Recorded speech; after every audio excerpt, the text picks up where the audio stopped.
ओ भाई, आज मुझे फिर से मिला एक इस तरीके का 12 वोल्ट का बैटरी चार्जर। वैसे ये जो बैटरी चार्जर है हमने आज से 3-4 दिन पहले भी ओपन किया था, उसको टेस्ट किया था, कबाड़ से ही लाया था। वो 100% ओके निकला था। उसके अंदर मैंने आपको अंदर क्या है क्या नहीं सब कुछ दिखाया था। उसके साथ उसके ऊपर हमने 775 डीसी मोटर को भी चलाया था और उसके साथ साथ 12 वोल्ट की बैटरी को भी कनेक्ट किया था चार्ज करने के लिए। तो अगर आपने अभी तक वो वाली वीडियो नहीं देखी है तो उसको भी चैनल के ऊपर जाके देख लो, ताकि आपको ज्ञान मिल सके और आप इस तरीके के वीडियोस यहाँ पे मिस ना कर सको। इसलिए चैनल को भी सब्सक्राइब कर लो। तो उसके अंदर यहाँ पे क्या था कि दो कलर का एलईडी लगा हुआ था, मतलब एक ग्रीन कलर का और एक रेड कलर का। जैसे ही बैटरी फुल चार्ज हो जाती है तो एलईडी ग्रीन हो जाएगा, और जैसे ही बैटरी चार्जिंग पे लगाते हैं बैटरी डिस्चार्ज है तो रेड लगेगा। इस तरीके का सिस्टम था उसके अंदर। लेकिन उसमें और इसमें एक फ़र्क है। वैसे तो इसको हम टेस्ट कैसे करेंगे, क्योंकि इसको यहाँ पे जो वायर है वही काट रखी है कबाड़ वाले ने। तो अब इसको टेस्ट करना थोड़ा सा मुश्किल हो चुका है, क्योंकि इसको हमें पहले तो ओपन करना पड़ेगा और ओपन करने के बाद ही पता चलेगा कि इसका इनपुट कौन सा है और आउटपुट कौन सा है। तो मैंने जो पहले 2-3 दिन पहले जो जिसकी मैं बात कर रहा हूँ वो भी आपको एडेप्टर दिखा देता हूँ कि वो कैसा था। देखो, जो हमने 2-3 दिन पहले ओपन किया था और चलाया था, जो कि 100% ओके निकला था, वो कुछ इस तरीके का यहाँ पे एडेप्टर था। आपके जिन्होंने वीडियो देखा था उनके ख्याल में मतलब उनको तो समझ में आ ही गया होगा, लेकिन जिन्होंने नहीं देखा उनको जाके देख लो। और उसमें जो है एक साइड में यहाँ पे कनेक्टर लगा हुआ था, जो कि हमने कट कर दिया था क्योंकि उसका कनेक्टर हमारे पास नहीं था। और इसमें एक साइड में इस तरीके की पिन भी लग रखी थी, जिससे कि हमें मतलब सीधा ही ये पता चल जा रहा था कि ये 220 वोल्ट एसी वाली वायर है जिसमें पिन लग रखी है, और ये जो दूसरी साइड की वायर है ये 12 वोल्ट आउटपुट की वायर है। बस बाकी दोनों चार्जर यहाँ पे सेम ही है, लेकिन थोड़ा सा डिफरेंस यहाँ पे मुझे देखने को मिल रहा है। तो जो कि आप यहाँ पे इसके ऊपर देख सकते हो, आउटपुट करंट लिख रखा है 1.7 एम्पियर।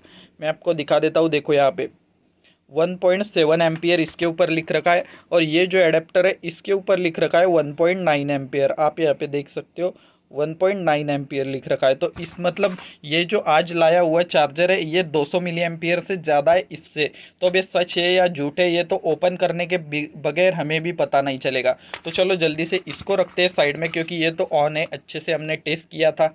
ये जो एडेप्टर है इसको यहाँ पे ओपन करते हैं और इसको टेस्ट भी करते हैं कि ये चालू है या ख़राब है, और इसमें से कितना वोल्टेज आउटपुट निकल रहा है। और एम्पियर की जो बात लिख रखी है वो सच है या झूठ है, क्योंकि पीसीबी देखने पे हमें तभी पता चल जाएगा कि ये मतलब पीसीबी कुछ बड़ी है या उतनी ही है। अगर वैसी ही पीसीबी निकली तो समझ जाना कि कुछ ज़्यादा एम्पियर नहीं है, उतना ही है ये भी। तो इसको खोलने के लिए देखो ये क्या आइडिया होता है कि ये जो स्टिकर है इसके नीचे यहाँ पे स्क्रूज दिए गए होते हैं। यहाँ पे एक स्क्रू लग रहा है और ये जो एक यहाँ पे स्क्रू लग रहा है, आपको निशान दिख भी रहे होंगे। तो जो नया खोलने वाला है जिसको नहीं पता वो तो इसको तोड़ ही डालेगा। तो चलो हम जल्दी से स्क्रू को ओपन करते और इसको खोल लेते हैं। तो देखो मैं यहाँ पे स्क्रू ड्राइवर लेकर आ गया, तो चलो जल्दी से इसको यहाँ पे ओपन कर दे। तो देखो यहाँ पे नीचे की साइड में स्क्रू दे रखा है, मैं आपको दिखा भी देता हूँ। देखो आपको दिख ही गया, वैसे प्लस वाला स्क्रू है इसमें, लेकिन हम जो है माइनस वाले स्क्रू ड्राइवर से भी इसको खोल सकते हैं। तो देखो ये वाला जो स्क्रू है वो तो खुल चुका है आसानी से, और अब ये देखते हैं कि ये वाला खुलता है या नहीं। तो देखो इसको भी यहाँ पे मैंने स्क्रू ड्राइवर लगा दिया है और ये भी खुल रहा है। भाई ये वैसे प्लास्टिक में है तो जैम नहीं होते, खुल ही जाते।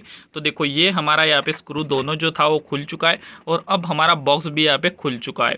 और अब देखते हैं पीसीबी के ऊपर। तो गाइस देखो ये हमारी जो पीसीबी है वो सामने आ चुकी है, और आप देख सकते हो कि इसमें और वो जो पीसीबी थी उसमें कोई भी यहाँ पे डिफरेंस नज़र नहीं आ रहा है, बल्कि इसके अंदर मुझे कमी ही नज़र आ रही है। क्योंकि जो हमने पहले जो एडेप्टर खोला था 2-3 दिन पहले, उसकी आप वीडियो देख लेना, उसके अंदर 2 आईसी लग रखे थे। ये इस साइड में एक आईसी है, उसी तरीके का सेम आईसी लेकिन दूसरे नंबर के अंदर यहाँ पे लग रखा था, जो कि एक बेसिकली ओपैम्प था LM358 नंबर का। लेकिन वो आईसी इसमें नहीं लग रखा है, इसमें सिर्फ ट्रांजिस्टर के ज़रिए काम किया गया है जो बैटरी फुल चार्ज का है। तो देखो इसमें भी 2 एलईडी लग रखे हैं, तो इसके अंदर ट्रांसफार्मर वगैरह सब कुछ तो उसी साइज का है, लेकिन एक आईसी की कमी है।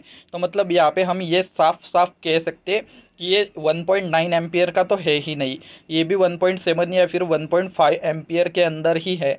तो चलो अब हमें खोलने के बाद पता चल गया कि इसका एसी कौन सा है और डीसी आउटपुट कौन सा है। वो कैसे पता चला, देखो जहाँ पे ब्रिज रेक्टिफायर लगा हुआ है या फिर 4 डायोड्स लगे हुए होते हैं, तो वहाँ से जो वायरें लग चुकी होती है, मतलब ये इस साइड में जो वायरें लग रखी है ये हमारी एसी इनपुट की है, और इस साइड में जो वायरें लग रखी है जो कि यहाँ पे हमारे ये मतलब आउटपुट वाली साइड है, जिसके अंदर यहाँ पे 25 वोल्ट का कैपेसिटर लग रखा है। देखो मैं आपको दिखा देता हूँ ठीक से। तो देखो इसमें 470 माइक्रोफेरेड का और 25 वोल्ट के अंदर कैपेसिटर लग रखा है। ये आपने देख ही लिया मेरी उंगली के पास, ये 25 वोल्ट का मतलब यहाँ से ये जो वायरें आई है जिस साइड में ये एलईडी है ये हमारी आउटपुट साइड होती है 12 वोल्ट की। तो चलो जल्दी से यहाँ पे हम इसके साथ 220 वोल्ट एसी कनेक्ट करते हैं। वैसे हम सीधा 220 वोल्ट एसी तो कनेक्ट नहीं करेंगे, क्योंकि क्या हो सकता है कि इसमें का कोई कंपोनेंट शॉर्ट वगैरह हुआ तो धमाका हो सकता है, घर का फ्यूज उड़ सकता है, इसलिए हम इसको सीरीज बल्ब के साथ कनेक्ट करेंगे। तो चलो जल्दी से मैं वायरों को छील देता हूँ और सीरीज बल्ब। गाइज मैंने यहाँ पे इसकी जो वायरें थी उनको अच्छे से छील दिया है, और अब यहाँ पे मैं सीरीज बल्ब भी लेकर आ गया। ये एक साइड में सीरीज बल्ब कैसे होता है वो तो आपको पता ही होगा, ये 100 वाट का बल्ब होल्डर में लगा हुआ होता है, और यहाँ पे बीच में एक साइड में इस तरीके की पिन लग रखी होती है जो कि बोर्ड के अंदर लगती है, और एक साइड में इसकी जो दो वायरें हैं वो निकल चुकी होती है, जो कि कुछ देखो मैं आपको दिखा देता हूँ ठीक से, जो कि इस तरीके से कट की हुई होती है। मतलब जहाँ पे हम स्विच लगाते हैं उस तरीके से वायरों को कट कर रखा होता है। तो मतलब इसमें क्या होता है कि अगर सर्किट में कुछ शॉर्ट सर्किट रहा तो ये जो बल्ब है वो जल जाता है, या फिर अगर सर्किट अच्छा रहा तो सर्किट चल जाता है। तो चलो इसको जल्दी से कनेक्ट करते हैं। गाइस यहाँ पे इसकी जो दोनों वायरें थी उसके साथ मैंने अच्छे से लपेट दिया है और टेप भी लगा दिया है। अब इसके बाद ये जो पिन है इसको मैं 220 वोल्ट एसी के बोर्ड के अंदर लगा देता हूँ। मैंने यहाँ पे बोर्ड के अंदर पिन को लगा दिया है। अब यहाँ पे हम जो स्विच है उसको ऑन करते हैं, और देख सकते हो कि 100 वाट का बल्ब बिल्कुल भी नहीं जल रहा है, और हमारा ये जो एडेप्टर था इसके ऊपर का यहाँ पे जो ग्रीन कलर का एलईडी था वो जलना शुरू हो चुका है। आपको दिख ही रहा होगा ठीक से, मैं आपको देखो पास से भी दिखा देता हूँ। जो ग्रीन कलर का एलईडी है वो यहाँ पे जल रहा है। ग्रीन इसलिए जल रहा है ताकि इसके ऊपर कोई लोड नहीं है। जैसे ही हम इस पर डिस्चार्ज बैटरी लगाते हैं तो रेड कलर का एलईडी जल जाता है, और जैसे ही बैटरी फुल होती है तो रेड फर से जो ग्रीन कलर का एलईडी है वो चल जाता है। तो देखो इस तरीके से ये मतलब यहाँ तक तो पता चल रहा है कि इस जो सर्किट है वो चालू है। अब देखते हैं कि क्या ये सही वोल्टेज निकाल पा रहा है, क्योंकि देखो ये जो एलईडी है ये आउटपुट में लग रखी है, इसका मतलब जो एसएमपीएस है वो तो ओके है। तो चलो अब मैं मल्टीमीटर लेके आता हूँ और ये जो दोनों प्रॉप्स है इनके साथ कनेक्ट करता हूँ, और देखते हैं कि इसमें कितना वोल्टेज आउटपुट निकल रहा है हमें। तो गाइज़ यहाँ पे मैं जो मल्टीमीटर था उसको लेके आ गया, और अब इसको हम मल्टीमीटर को ऑन कर देते हैं। देखो यहाँ पे मैंने इसको एक बार दबाया तो ऑटो के ऊपर आ गया, अब फिर से दबाया तो आप देख सकते हो कि डीसी रेंज के ऊपर आ चुका है। तो चलो मैं यहाँ से प्रॉप्स को निकालता हूँ और जल्दी से इससे जो है हम ये जो वोल्टेज है इनको नाप के देख लेते हैं।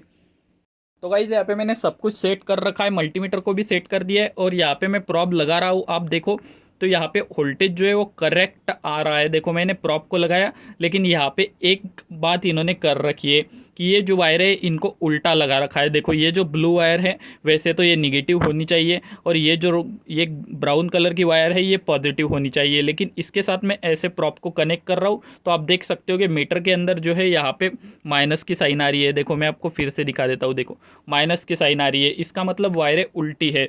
तो आप इस तरीके से मल्टीमीटर से पहले चेक कर लेना कि इसकी पॉजिटिव कौन सी है और निगेटिव कौन सी है। तो देखो अब जो है कोई माइनस की साइन नहीं आ रही है, मतलब ये जो ब्राउन वाला वायर है ये हमारा निगेटिव है, और ये जो ब्लू वाला वायर है ये यहाँ पे पॉजिटिव है। तो ये कुछ इस तरीके से यहाँ पे 14.5 वोल्टेज निकाल रहा है, मतलब सही वोल्टेज निकाल रहा है बैटरी चार्जिंग के लिए। तो इसका मतलब हमारा ये जो पावर सप्लाई है, ये जो हमारा बैटरी चार्जर है ये 100% ओके है। लेकिन हमने पिछली बार जो पावर सप्लाई किया था वो भी ओके ही था, उसके ऊपर 775 मोटर रन करा के देखी थी तो मोटर नहीं चली थी, धीरे धीरे चल रही थी। तो अब इसके ऊपर चला के देखते हैं कि अगर मोटर चल जाती है तो समझना कि ये उससे ज़्यादा एम्पियर का है। तो देखो गाइज यहाँ पे मैं 775 मोटर लेकर आ गया जो कि 12 वोल्ट के अंदर है और 6 एम्पियर की है। तो चलो जल्दी से इसको इसके साथ कनेक्ट करते हैं। तो देखो ये जो एक वायर है उसको मैं यहाँ पे परमानेंटली मतलब इस तरीके से लपेट देता हूँ, और जो दूसरी वायर है उसको हम टच करके देखेंगे। तो देखो मैंने एक वायर को लगा दिया है, अब मैं स्विच को ऑन कर देता हूँ। यहाँ पे हमारा इंडिकेटर आ चुका है, और अब हम मोटर को देखो यहाँ पे लगा के देखते हैं। तो इस बार तो हमारी जो मोटर है वो चल रही है। देखो इस बार मोटर पूरी स्पीड के साथ घूम रही है, लेकिन यहाँ पे जो रेड कलर का एलईडी है आपने नोटिस किया होगा कि वो भी चल जा रहा है, मतलब इसके ऊपर अच्छा खासा लोड यहाँ पे आ रहा है। और मोटर यहाँ पे इस बार पूरी मतलब देखो नहीं रुकने का नाम नहीं ले रही है। आप देख सकते हो कि मैं इसको हाथ से रोकने की कोशिश कर रहा हूँ लेकिन नहीं रुक रही है। तो मैं आपको एक बार ठीक से पास से भी दिखा देता हूँ। देखो जो मोटर है वो इस बार जो है पूरी फुल ताकत के साथ घूम रही है यहाँ पे। लेकिन उस सप्लाई के साथ क्या हो रहा था कि वो कट हो जा रहा था यहाँ पे, और उसके ऊपर जो है मोटर नहीं घूम पा रही थी। सिर्फ जो उसका रेड कलर का एलईडी है वो लग रहा था बंद हो रहा था, लग रहा था बंद हो रहा था, लेकिन इस केस के अंदर एलईडी एक जैसा लग रहा है और जो मोटर है वो भी घूम रही है। मतलब सच में इसमें कुछ तो डिफरेंस है उस पावर सप्लाई के मुकाबले। तो इसके ऊपर जो है मोटर भी अच्छे से चल जा रही है।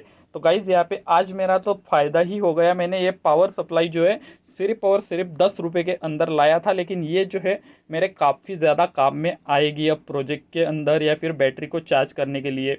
तो गाइज़ आप इसी तरीके के वीडियोस अगर डेली देखना चाहते हो तो मैं सुबह 8 बजे इसी से रिलेटेड इलेक्ट्रॉनिक के इस तरीके के वीडियोस डालता रहता हूँ। तो आप चैनल को सब्सक्राइब कर लो और उसके साथ साथ इस वीडियो को अभी भी लाइक करना भूल गए हो तो लाइक कर दो। मैं मिलता हूँ आपको कल सुबह 8 बजे, तब तक आप चैनल के जो पुराने वीडियोज़ है जो आपने नहीं देखे उनको देख लो।